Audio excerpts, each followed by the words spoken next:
¿Qué tal, alumnas y alumnos?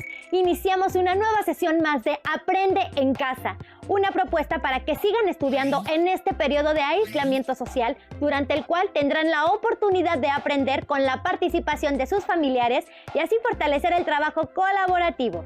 Este programa está dedicado a la asignatura Lengua Materna Español de primer grado de secundaria. Nos toca revisar un tema apasionante que requiere de toda su imaginación e inventiva: crear mundos escritos. La intención de esta sesión es que aprendan a escribir cuentos del subgénero que más les agrade. ¿Alguna vez les ha pasado que les gusta mucho un texto? Seguramente se debe a que su trama y personajes están construidos de una manera interesante, o porque nos sentimos identificados ya sea con la historia o los protagonistas, lo que nos impulsa a no despegarnos del texto hasta que terminamos de leerlo. Cada subgénero narrativo, fantasía, policíaco, terror, ciencia ficción, etc., presenta una estructura particular y requiere del uso de recursos específicos.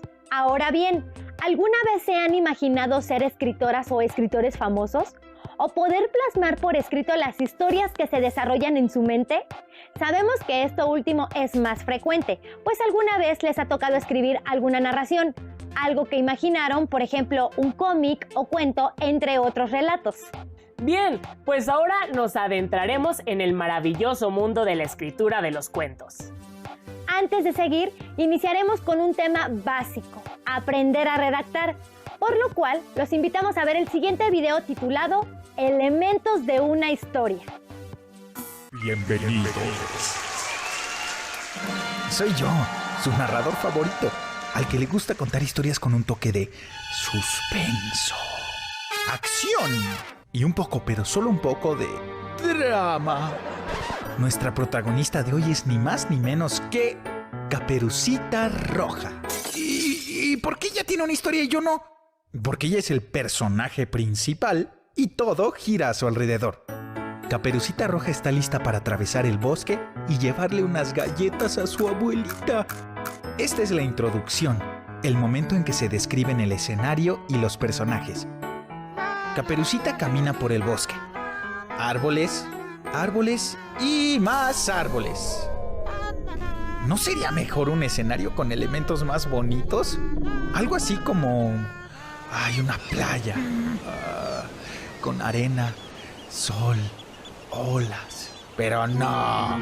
Tenía que ser un bosque peligroso y oscuro. Bueno, pues sigamos. Caperucita se encuentra a un lobo que le recomienda un atajo. ¿Quién puede creer en un lobo? Él es el villano y aparece justo en el desarrollo de la historia, donde el personaje principal tiene que enfrentarse a todos los conflictos ocasionados por él. A ver, lo sabía. El lobo llegó primero, esconde a la abuelita en el closet y se disfraza como ella. Caperucita descubre al lobo, él la corretea, grita auxilio y llega un cazador. Les dije, era mejor una playa. ¡Ay, que se hubiera encontrado! ¿Un atún? Y así, con la ayuda del cazador, Caperucita derrota al lobo, rescata a su abuelita y le entrega las galletas. Fin. Aquí está el final o conclusión. El momento en que Caperucita supera todos los problemas ocasionados por el lobo y cumple con su misión.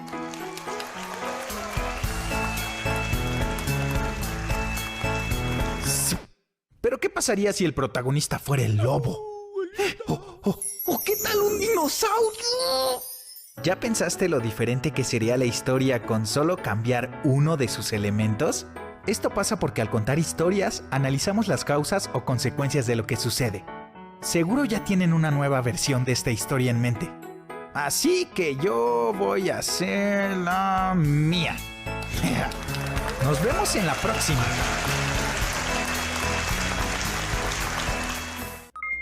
Como observaron, las historias narran siempre un conflicto que los personajes deben enfrentar. Las dificultades pueden ser desde la búsqueda de un tesoro, el viaje de un lugar a otro o, ¿por qué no?, a otros mundos, entre otros conflictos. En las historias siempre hay causas y consecuencias. Por ejemplo, en Caperucita Roja, la causa de que Caperucita llegue después del lobo a la casa de la abuelita se debe a que el lobo la engaña. Ahora que ya conocen los puntos importantes acerca de ciertos elementos que deben tomar en cuenta para pensar en una historia, es importante que profundicen más en la estructura de su historia. Para ello te invitamos a ver la cápsula Estructura de una historia. ¡Pongan mucha atención!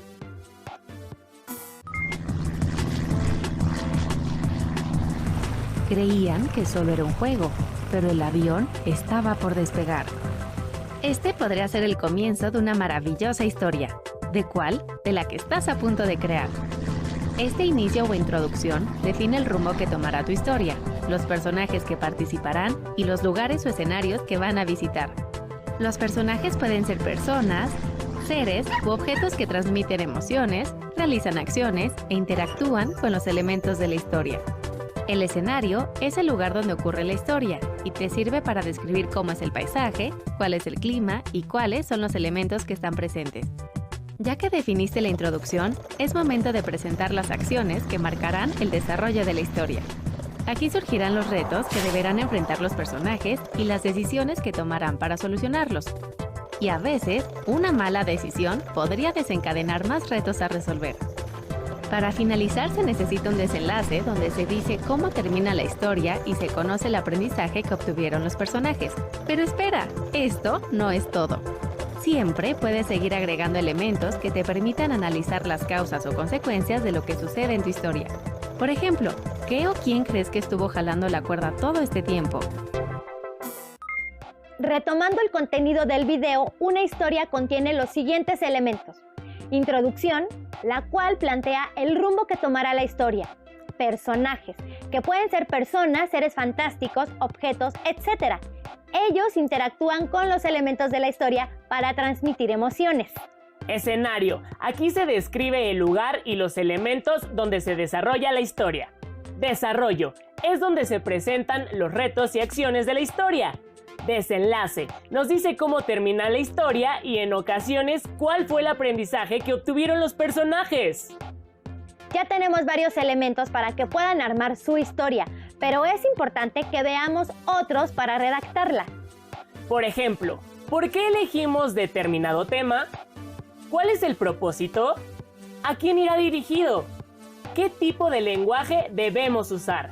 Y otras preguntas que nos ayudarán a aterrizar nuestra historia. Por ello, veremos el siguiente video, Aprendiendo a redactar, que contribuirá a entender más puntos anteriores. ¡Disfrútenlo! Bienvenidos a su programa Cocina de Autor. Hoy en la sección Esta palabra ya se coció, prepararemos una receta muy buena. Hola Pepe, ¿qué haces? Hola, estoy revisando las preguntas de WhatsApp para el programa y hay una receta que nos están solicitando, pero que nunca hemos preparado. ¿Cuál? ¿Cómo escribir un texto? ¡Qué interesante! Parece muy buena. Hagámosla. ¿Dónde está? Aquí la había dejado. Lo encontré. ¡Uy, se ve riquísima! Sí, pero antes de prepararla es importante definir algunas cosas. Primero, ¿por qué queremos cocinar este texto? Puede haber varias razones. Compartir un tema o una historia que nos guste mediante una reseña o comentario. Crear un cuento o redactar una carta para solucionar un problema. Contestar esta pregunta nos ayudará a resolver el segundo punto a definir. ¿Qué platillo cocinaremos? Es decir, ¿qué tipo de texto escribiremos? Porque cada tipo de texto tiene una función, características y propósitos distintos. No es lo mismo escribir un ensayo que una reseña, un artículo literario o un texto científico. O preparar un pastel o unas enchiladas. Exacto. El tercer aspecto a definir es saber para quiénes cocinaremos, es decir, a quiénes va dirigido el texto, para tener en cuenta el tipo de lenguaje. Muy bien. ¿Cuáles son los ingredientes? Algunos ya los mencioné, pero son los siguientes. Tema. Propósito comunicativo. Tipo de texto. Público al que va dirigido. Lenguaje a utilizar. Formal, informal, técnico, etc. Ortografía y redacción. Ahora procederemos a la preparación. 1. La planificación del texto consiste en cocinar preguntas de investigación que obtenemos al cuestionarnos sobre lo que sabemos del tema y lo que deseamos saber. Salpimentamos y buscamos información en fuentes impresas y electrónicas. Marinamos y tomamos nota de los datos relevantes que encontremos, así como de la bibliografía consultada. Organizamos la información con base en las preguntas que planteamos para desarrollar la investigación. 2. Elaboramos la escritura del borrador. Tomamos como base los apuntes que hicimos en la planificación. Lo leemos para ver si cumple con el propósito comunicativo que planteamos. Lo enriquecemos con más información de diversas fuentes. Probemos la mezcla y, si es necesario, lo seguimos ajustando. Por ejemplo, el tipo de lenguaje.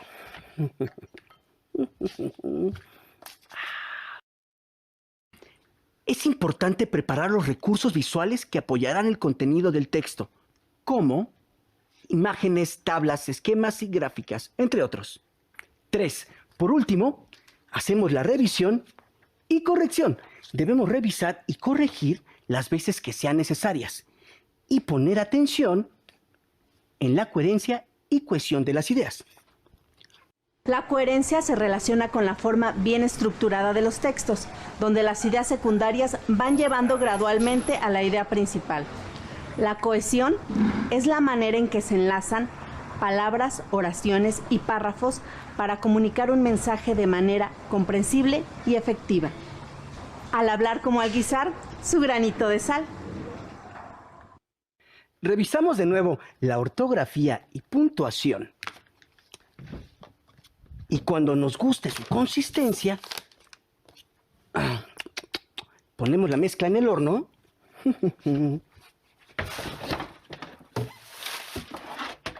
Y la dejamos 1 hora.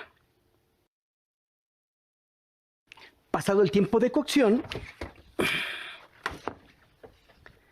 tenemos nuestra versión final. Y esta palabra ya se coció. Gracias por acompañarnos en una emisión más de Cocina de Autor. Nos vemos en el próximo programa. Como observaron en el video, la redacción de un buen texto se debe de contar con los siguientes elementos: tema, propósito comunicativo, tipo de texto, público al que va dirigido, lenguaje a utilizar, ortografía y redacción. Tengan esto en mente antes de iniciar la redacción de su texto. Es por eso que les pedimos que vayan eligiendo un tema que sea de su interés. Ahora bien, ya sabemos qué elementos requerimos para crear nuestro texto. Pero lo cierto es que su historia no solo requiere todo eso, además necesita una correcta puntuación, pues esta sirve para que su narración sea entendida. Al escribir adecuadamente, le otorgan al lector una guía para que no se pierda y entienda su texto. ¿Tienen dudas? No se preocupen, ahora los invitamos a ver el último video de esta sesión, la importancia de puntuar un texto, en el cual se explica más a fondo este tema. Bienvenidos a otra emisión de su programa Cocina de Autor.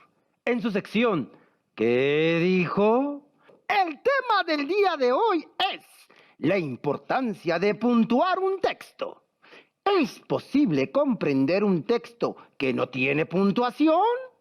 ¿Qué ocurriría si no usáramos la puntuación en los textos que escribimos? Hoy sabremos las respuestas.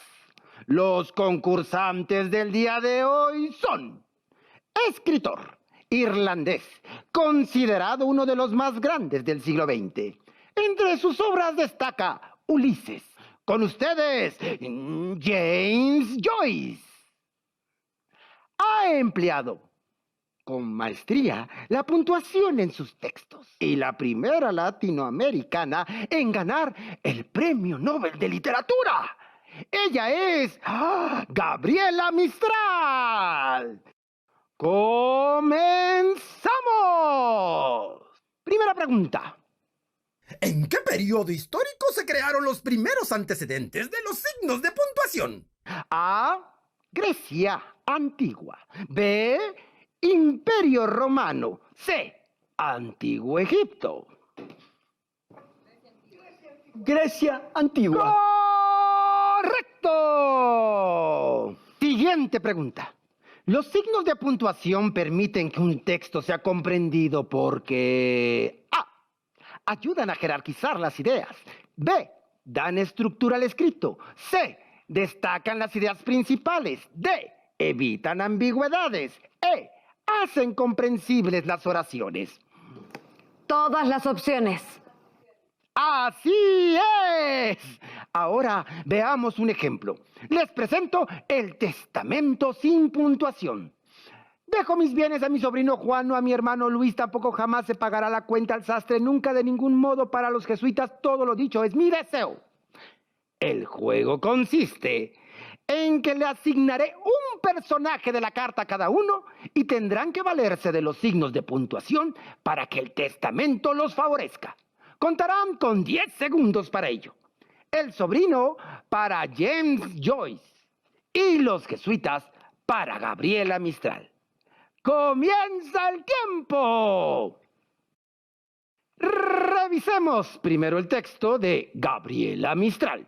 ¿Dejo mis bienes a mi sobrino Juan? No. ¿A mi hermano Luis? Tampoco. Jamás. ¿Se pagará la cuenta al sastre? Nunca. De ningún modo. Para los jesuitas todo.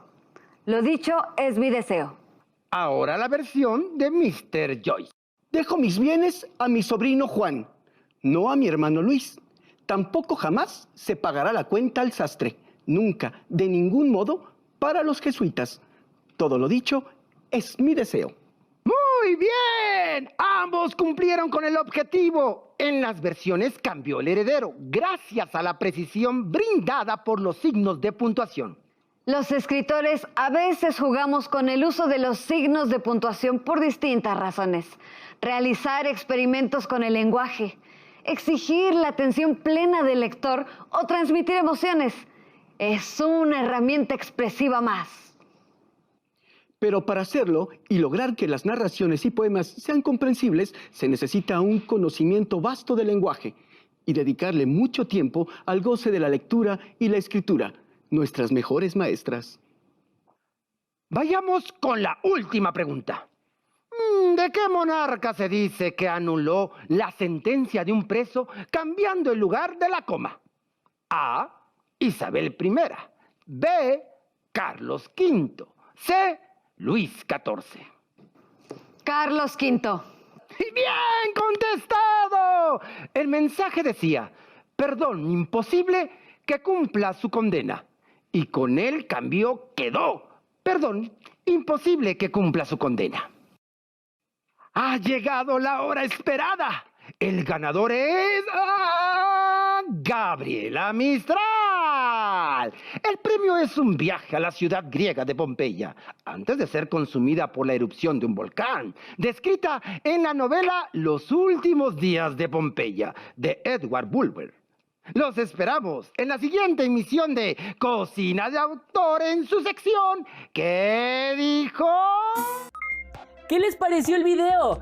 En él se resalta la importancia de emplear una puntuación correcta dentro del texto que planean escribir, ya que los signos de puntuación pueden cambiar el sentido de una idea o ayudarnos a evocar sentimientos o emociones en nuestros lectores. Pueden poner en práctica su puntuación al redactar diversas oraciones siguiendo esas reglas o incluso jugando con las ideas que les surjan. Para reforzar lo que aprendieron, respondan las siguientes preguntas en su carpeta de experiencias. ¿Por qué es importante establecer un conflicto en la narración?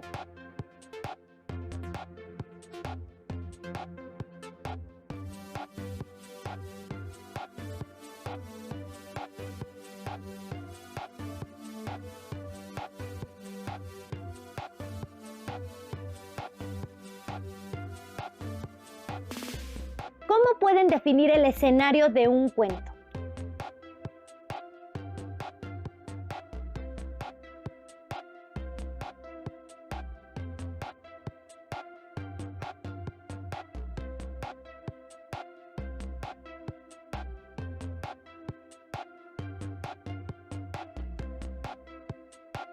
¿quiénes pueden ser los personajes?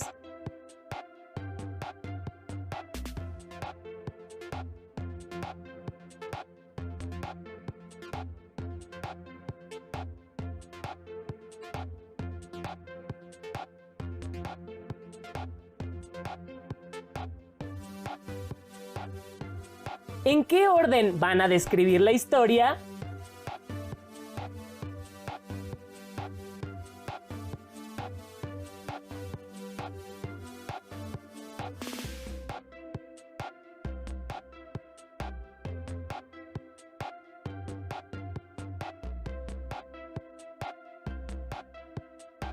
¿Qué eventos son los más importantes en su historia?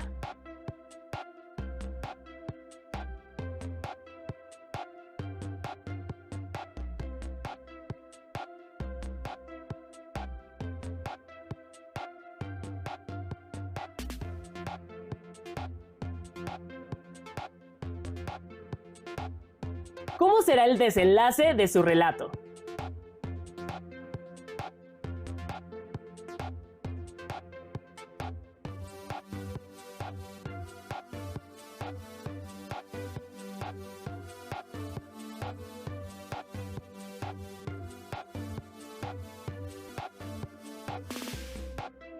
Con ayuda de estas preguntas, los invitamos a desarrollar su primer borrador de un cuento breve.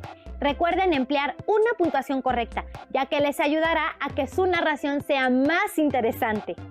Pueden compartir el cuento con sus familiares o pedirles sugerencias antes de guardarlo en su carpeta de experiencias. Cuando regresen a la escuela, no olviden compartir su historia con sus compañeros, compañeras y docente y pedirles que les digan qué opinan de su escrito.